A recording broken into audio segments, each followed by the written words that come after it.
Dearest children of God, I'm very happy to be here with you and tell my best wishes to you all in the name of Christ Jesus. Dear ones, it's a privilege that God has given us to know about what the secret of man's real birthday is. Dear children, do you know ever that your birthday is a secret? I know the birthday of mine is a secret. It's not only that of my birthday, but also everyone's birthday is a secret. Of course, you might have thought that how I could say that every man's birthday is a secret. Dear ones, listen to me carefully. We see the people everywhere celebrating the birthdays and death days of their relatives, friends, and leaders, etc. And we see the people celebrating the birth anniversaries of the gods they believe. Not only that, the people we see celebrating the anniversaries of the societies, the church buildings, the governments. Dear ones, it's okay if we celebrated the birth anniversaries of the one that we have created. But how far is it proper to celebrate the birthday of the one who created us? It's why? Because God is invisible to everyone. Then how could we celebrate the birthday of the unseen God?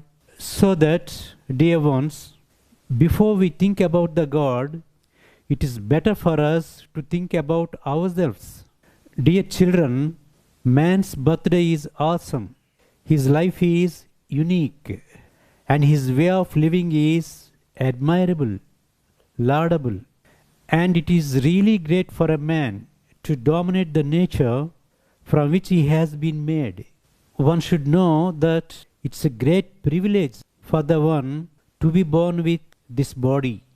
And he should definitely know that the great war that took place before his birth.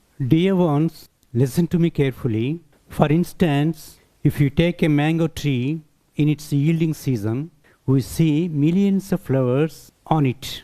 But how many would turn into fruits? We see only thousands changing into small fruits. The rest would fall down. Among these small fruits, we see only some hundreds grow into matured ones. Dear ones, let us see about the birth of humans now. When the couple unites, the millions of sperms from the man having XY chromosomes enter the womb of the woman. If the egg with XX chromosomes is released, all the sperms inside the womb compete with one another to reach the egg first. The only one sperm among the millions unites with the egg and develops into an embryo, which later changes into a fetus. Dear ones, we are all formed in this way. And if the egg is not formed, and if the egg from the woman is not released at the right time, all the sperms are disposed out. Even the egg is also thrown out. We see many couples not having children even after many years of their marriage. It is the only will of God that a child is formed and born into this world. So the way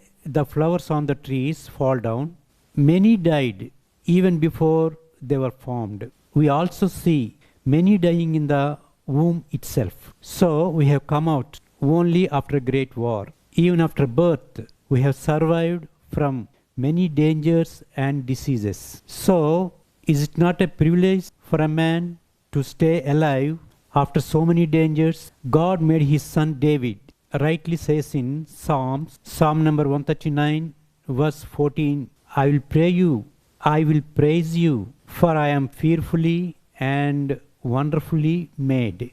Dear children, today man left God and is after science. Can science build a body in mother's womb? It's only God who can do that. We see in the first epistle of Paul the Apostle to Corinthians chapter 15 verses 37 and 38. And what you sow, you do not sow that body that shall be, but mere grain perhaps wheat or some other grain. But God gives it to a body He pleases, and to each seed its own body. Dear ones, for instance, if I were a farmer, I would have sowed the grains of paddy in the soil field, then I would have gone to my home and to go to bed happily. But God shall neither slumber nor sleep, preparing bodies for all the grains that I had sowed.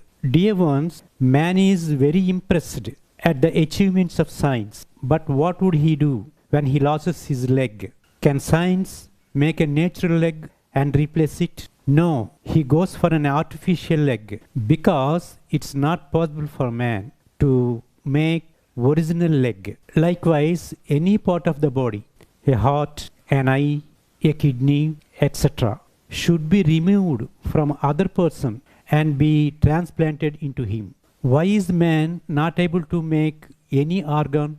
Dear ones, had it been possible to make organs for man, today it would have been a big business. We can indeed challenge and say that man has been made by God only. There are crores of people in this world. Though everybody has the organs in the same places, nobody looks alike. Even the twins don't resemble exactly at the same. There will at least are minor difference if we observe them carefully.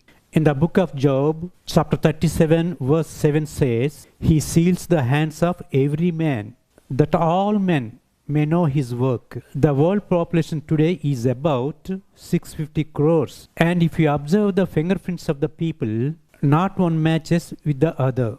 Dear children, all the people in every part of the world think that they were born on that particular date, month and year in the hospital or some other place. Some also feel happy reading about their fortune by looking at the zodiac. Is what the world thinking about their date of birth correct? If we look for the answer from the books written by people, we get different answers as each one has different opinion for our births. So it is better if you ask the one who is responsible for our births. In the book of Psalms, Psalm number 139, chapter 15 says, When I was made in a secret, these words were written by King David through the guidance of God before the birth of Christ. When David was born, somebody must have seen him,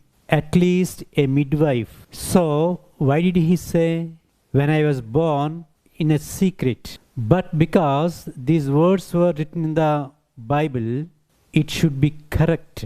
We consider the day we come out from our mother's womb to be our birthday, but it is not the real one. The day we step into our mother's womb is our birthday. We stay there for about 9 months and then enter this world. We cannot say when exactly we enter in our mother's womb. It's remained a secret even to the doctors. So, where have we been before we entered our mother's womb? When did we enter our mother's womb? Dear ones, look into the epistle of Paul the Apostle to the Hebrews, chapter 7, verses 9 and 10 say, Even Levi receives tithes, paid tithes through Abraham, so to speak, for he was still in the loins of his father when Melchizedek met him. So every person enters the mother's womb from his father. Even the doctors say that the gender of the baby is determined by the chromosome enters the womb from his father. If the X chromosome enters, a girl is born. If the Y chromosome enters, a boy is born. The day we enter from our father into our mother's womb is the day we are born.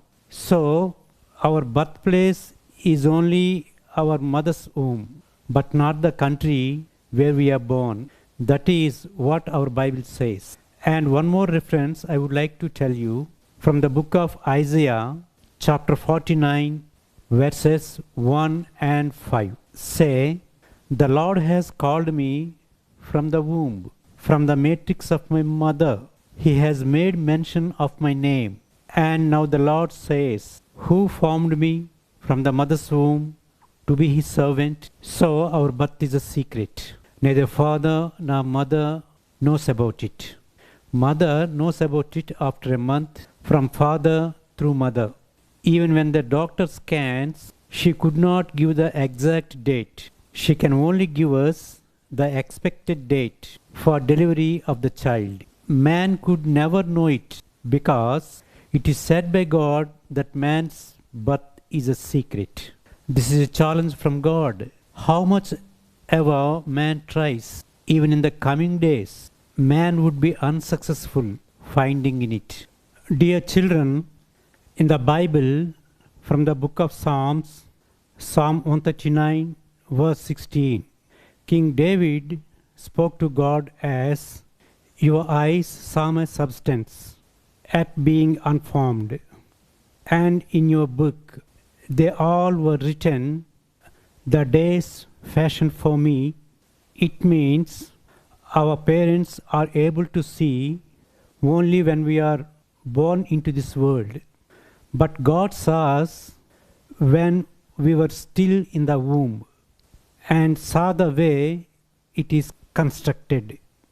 Dear children, listen to me carefully.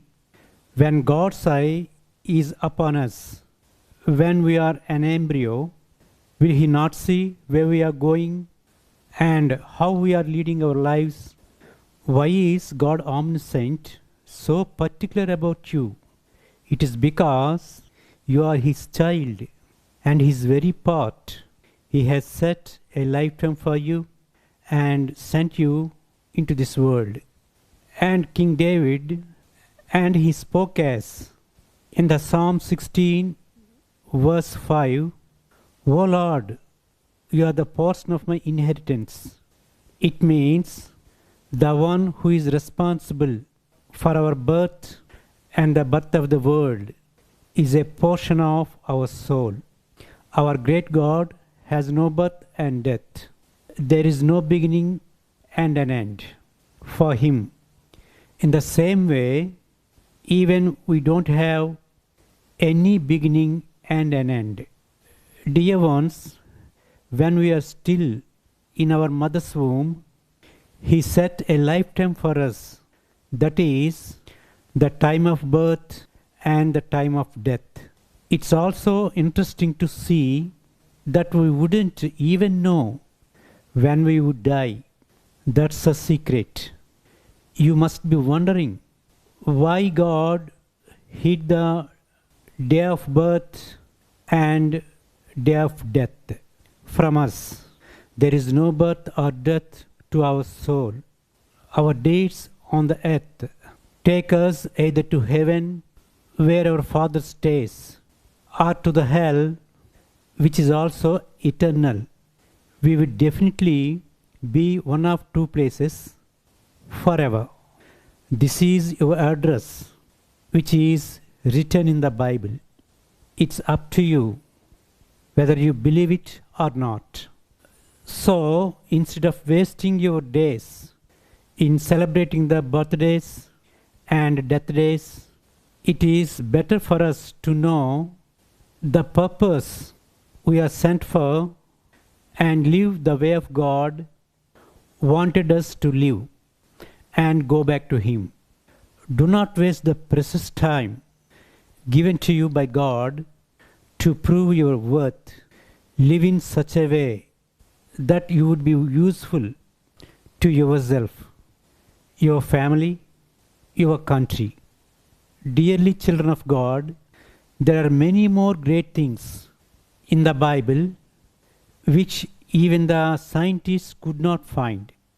His words are preserved in this great book for you and me.